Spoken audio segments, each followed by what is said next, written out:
আসসালামু আলাইকুম। মানব সৃষ্টির রহস্যের দ্বিতীয় পর্ব।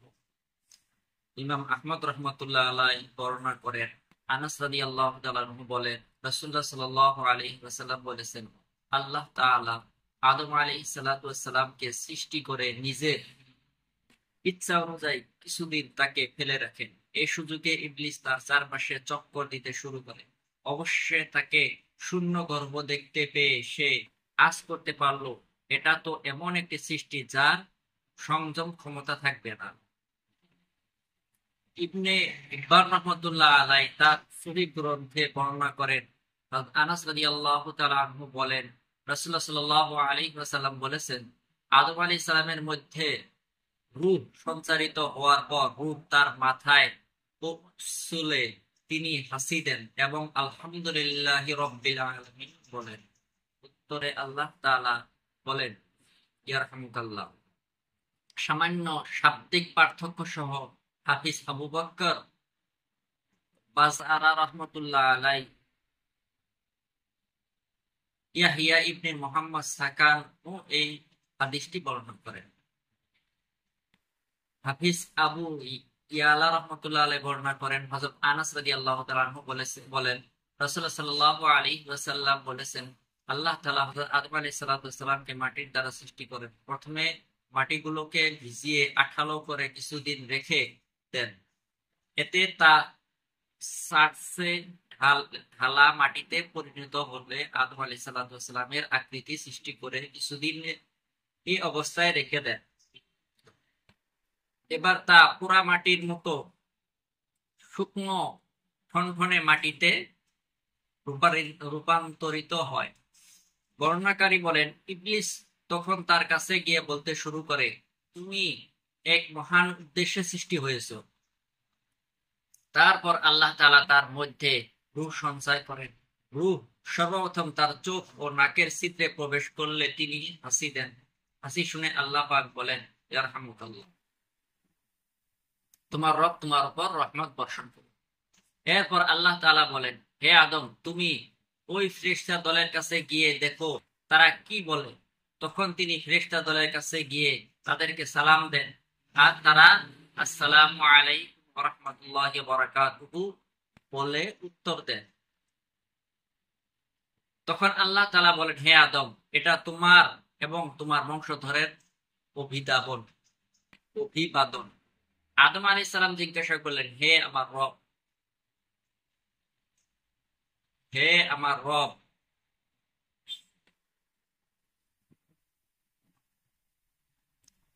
আমার বংশধর আবার কি? আল্লাহ তাআলা বলেন, আদম, তুমি আমার দু হাতের যে কোনো একটি পছন্দ করো।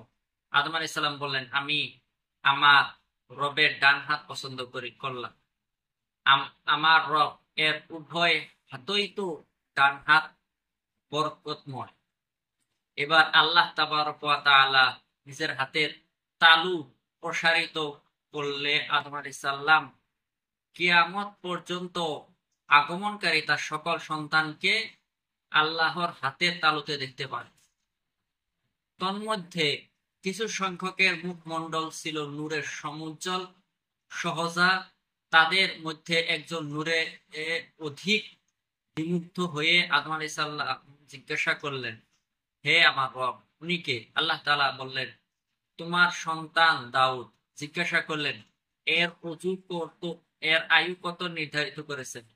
আল্লাহ তাআলা বললেন, 60 বছর। আদম আলাইহিস সালাম বললেন, আমার থেকে নিয়ে এর আয়ু পূর্ণ 100 বছর করে দিন। আল্লাহ তার আবদার মঞ্জুর মঞ্জুর করেন এবং এ ব্যাপারে ফেরেশতাগণকে সাক্ষী রাখেন। তারপর যখন আদম আলাইহিস সালামের আয়ু শেষ হয়ে আসলো, তখন তার রূহ কবজ করার জন্য আল্লাহ তাআলা আজরাইল আলাইহিস সালামকে প্রেরণ করলেন। তখন আদম আলাইহিস সালাম বললেন, কেন? আমার আয়ু তো আরো 40 বছর বাকি আছে। ফেরেশতা বললেন, আপনি তো আপনার আয়ু 40 বছর আপনার সন্তান দাউদ আলাইহিস সালামকে দিয়ে দিয়েছেন। কিন্তু আদম আলাইহিস সালাম তা অস্বীকার করে বসেন এবং পূর্বের কথা ভুলে যান। ফলে তার সন্তানদের মধ্যে অস্বীকৃতি ও বিস্মৃতির প্রবণতা সৃষ্টি হয়। হাফিজ আবু বকর বাযআরা রাদিয়াল্লাহু রাহমাতুল্লাহ আলাইহি, তিরমিজি ও নাসাই রাহমাতুল্লাহ আলাইহি তার ইয়াউম ইয়াউম ওয়াল লাইল ইয়াউমুল লাইল তার ইয়াউমুল লাইল কিতাবে হযরত আবু হুরায়রা রাদিয়াল্লাহু তাআলা আনহু সূত্রে একটি হাদিস বর্ণনা করেন।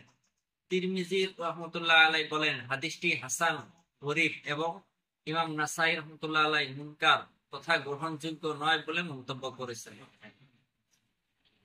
ইমাম তিরমিজি রাহমাতুল্লাহ আলাইহি বর্ণনা করেন আবু হুরায়রা রাদিয়াল্লাহু তাআলা আনহু বলেন রাসূলুল্লাহ সাল্লাল্লাহু আলাইহি ওয়াসাল্লাম বলেছেন আদম আলাইহিস সালামকে সৃষ্টি করে আল্লাহ তাআলা তার পিঠে হাত বুলান, সঙ্গে সঙ্গে কিয়ামত পর্যন্ত আগমনকারী তার সবকটি সন্তান পিঠ থেকে ঝরে পড়ে, আর আল্লাহ তাআলা তাদের প্রত্যেকের দুচোখের মধ্যে একটি করে নূরের দীপ্তি স্থাপন করে দিয়ে তাকে আদম আলাইহিস সালামের সামনে পেশ করেন।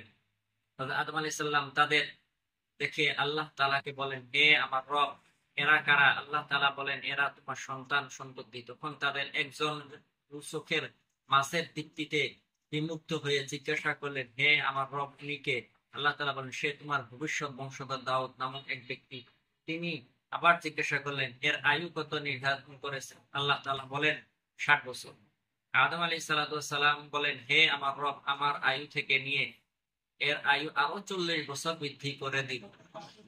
তারপর যখন আদম আলাইহিস সালামের আয়ু শেষ হয়ে যায়, তখন জান কবজ করার জন্য আজরাইল আলাইহিস সালাম তার কাছে আগমন করেন। তখন তিনি বলেন, আমার আয়ু তো আরো 40 বছর বাকি আছে। আজরাইল আলাইহিস সালাম বলেন, কেন? আপনি তো আপনার সন্তান দাউদ আলাইহিস সালামকে 40 বছর দিয়ে দিয়েছেন, কিন্তু আদম আলাইহিস সালাম তা অস্বীকার করে বসেন। এই কারণে তার সন্তানদের মধ্যেও অস্বীকৃত প্রবণতা রয়েছে। তিনি পূর্বের কথা ভুলে যান, ফলে তার সন্তানদের মধ্যেও বিস্মৃতি প্রবণতা রয়েছে। আদম আলাইহিস সালাম ত্রুটি করেন, তাই তার সন্তানরাও ত্রুটি করে থাকে। ইমাম তিরমিজি রাহমাতুল্লাহ আলাইহি হাদিসটি হাসান সহিহ বলেন। আবু হুরায়রা রাদিয়াল্লাহু তাআলা আনহু থেকে আরো একাধিক সূত্রে হাদিসটি বর্ণনা হয়েছে। হাকিম রাহমাতুল্লাহ আলাইহি তার মুস্তাদরাককে আবু নুআইমের সূত্রে হাদিসটি বর্ণনা করে বলেছেন, ইমাম মুসলিমের শর্ত অনুযায়ী হাদিসটি সহিহ, তবে ইমাম বুখারী ও মুসলিম কেউ হাদিসটি বর্ণনা করেননি। আর ইবনে আবু হাতিম রাহমাতুল্লাহ আলাইহি হাদিসটি যে বর্ণনা দিয়েছেন তাতে কেউ আছে আল্লাহ তাআলা আদম আলাইহিস সালামের বংশধরকে তার সামনে পেশ করে বললেন, হে আদম, এরা তোমার সন্তান সম্পত্তি। তখন আদম আলাইহিস সালাম তাদের মধ্যে কুষ্ঠরোগী ও শেষ্যরোগী, অন্ধ ও আরো নানা প্রকার ভীতিগ্রস্ত লোক দেখতে পেয়ে বললেন, হে আমার রব, আমার সন্তানদের আপনি এ দশা করলেন কেন? আল্লাহ তাআলা বললেন, করেছি এই জন্য যাতে আমার নিয়ামতের শুকরিয়া আদায় করা হয়। এরপর বর্ণনাটিতে দাউদ আলাইহিস সালামের প্রসঙ্গ রয়েছে, যা ইবনে আব্বাস রাদিয়াল্লাহু তাআলা আনহুর সূত্রে পরে আসছে। ইমাম আহমদ রাহমাতুল্লাহ আলাইহি তার মুসনাদে বর্ণনা করেন, আবু দারদা রাদিয়াল্লাহু তাআলা আনহু বলেন, রাসূলুল্লাহ সাল্লাল্লাহু আলাইহি সাল্লাম বলেছেন, যথাসময়ে আল্লাহ তাআলা আদম আলাইহিস সালামকে সৃষ্টি করে তার ডান কাঁধে আঘাত করে মুক্তার মতো ধবধবে সাদা তার একদল সন্তানকে বের করেন। আবার তার বাম কাঁধে আঘাত করে কয়লার মতো মিশিমিশে কালো একদল সন্তানকে বের করে আনেন।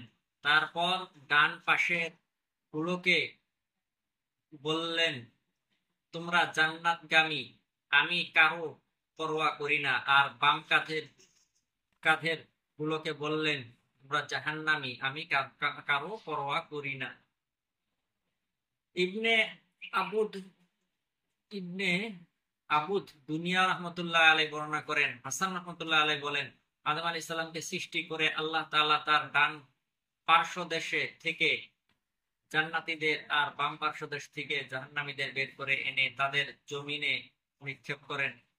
এদের মধ্যে কিছু লোককে অন্ধ, বধির ও অন্যান্য রোগে আক্রান্ত দেখে আদম আলাইহিস সালাম বলেন, হে আমার রব, আমার সন্তানদের সকলকে এক সমান করে সৃষ্টি করলেন না কেন? আল্লাহ তাআলা বললেন, আমি চাই আমার শুকরিয়া আদায় হোক। আব্দুর রাজ্জাক অনুরূপ রিওয়ায়াত বর্ণনা করেছেন। ইবনে হিব্বানের এই সংক্রান্ত বর্ণনার শেষ দিকে আছে, আল্লাহর মর্জি মোতাবেক আদম আলাইহিস সালাম কিছুকাল জান্নাতে বসবাস করেন, তারপর সেখান থেকে পৃথিবীতে অবতরণ করেন। অবশেষে এক সময় আজরাইল আলাইহিস সালাম তার কাছে আগমন করলে তিনি বললেন, আমার আয়ু তো 1000 বছর, আপনি নির্ধারিত সময়ের আগেই এসে পড়েছেন। আজরাইল আলাইহিস সালাম বলেন, আপনি ঠিকই বলেছেন, কিন্তু আপনি তো আপনার আয়ু থেকে 40 বছর আপনার সন্তান দাউদকে দিয়ে দিয়েছেন। কিন্তু আদম আলাইহিস সালাম অস্বীকার করে বসেন, ফলে তার সন্তানদের মধ্যে অস্বীকার করার প্রবণতা সৃষ্টি হয়। তিনি পূর্বের কথা ভুলে যান, ফলে তার সন্তানদের মধ্যে বিস্মৃতি প্রবণতা দেখা দেয়। সেদিন থেকেই পারস্পরিক লেনদেন লিপিবদ্ধ করে রাখার এবং সাক্ষী রাখার আদেশ জারি হয়।